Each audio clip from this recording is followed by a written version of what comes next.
I want to tell you that in order to be able to be successful in anything that we do in life, we have to be able to control our mind. We have to be able to focus properly. Because if we have the mind, then we have everything. The mind is the most important part of your life, the most important part of your body.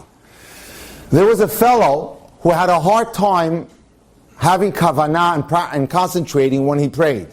So he went to the great Baal Shem Tov, who was the person who started the Hasidic movement. And he said to him, every time I daven, I start taking trips to LA, to Miami. You know, there I am in the middle of Shmona Esrei and Amidah, and by the time it's over, it's gone. I didn't have a chance to really focus. So he says to him, I want you to go visit my friend on the other side of the Ukraine. It's going to take you about 2 months to get there. His name is Rabbi Zusha, and he'll help you a lot. So he spent almost 2 months, the whole summer, traveling to get to Zusha. This is a student of the Baal Shem Tov. And when he got there, the weather wasn't hot anymore. Now it was getting colder. And he was looking forward to his first hot meal in a long time. And he asked people in the village, where does Rabbi Zusha live? And he said, at the top of the hill. So he went to the top of the hill, and he hears inside people having a good time, enjoying the seudah, silverware, cups, they're making l'chaims, and he's knocking on the door. And he's knocking on the door.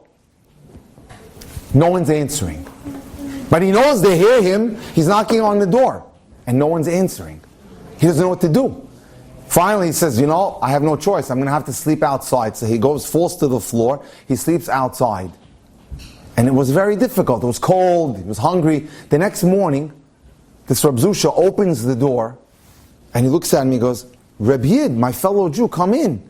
Let me help you. You must be cold. You might need a good hot cup of coffee. I'll take care of you. And the man was like in awe. And he says to him, I don't understand. I was knocking. And I was knocking, and I was knocking. You didn't answer the door. Why? And he says to him, this is the lesson that the Baal Shem Tov wanted him to learn. He says, my dear friend, it's my house. I decide who comes in. It's your mind. You can control it. You decide what comes in.